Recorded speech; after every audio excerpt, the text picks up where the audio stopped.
Retenez bien son nom et son visage. Il s'appelle Arthur Kahn et son premier roman est salué à la fois par la critique et les libraires, et à juste titre.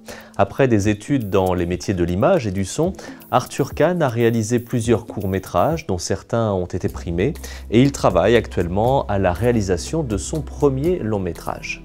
Mais parallèlement, Arthur Kahn a aussi eu l'envie de se frotter à l'écriture romanesque et voici donc Les Vacances du Petit Renard. Mais derrière ce titre qui pourrait être celui d'un conte pour enfants se cache une histoire d'aujourd'hui. Paul a 14 ans, c'est l'été, il part en vacances à la campagne dans la maison de famille. C'est un ado comme les autres avec ses petites joies, ses petits drames, sa mélancolie, ses questionnements.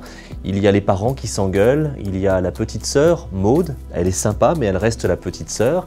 Il y a aussi Arnaud, le fils du paysan d'à côté, et puis Béné, la sœur de maman, la tante un peu déjantée. Enfin, il y a Hervé. Hervé, c'est le copain de Béné.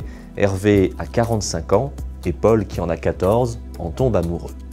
À la fois récit de l'adolescence, roman d'apprentissage, histoire sensuelle et parfois même érotique, le premier roman d'Arthur Kahn est magistral. Alternant des passages d'une grande poésie, d'une douce mélancolie, à d'autres passages sensuels, voire très crus, l'auteur démontre la maîtrise de son écriture et de son style.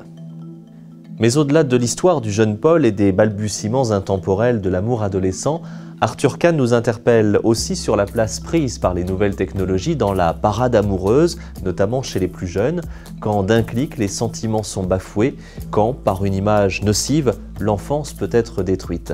Le jeune Paul Renard fera ainsi l'apprentissage de la désillusion.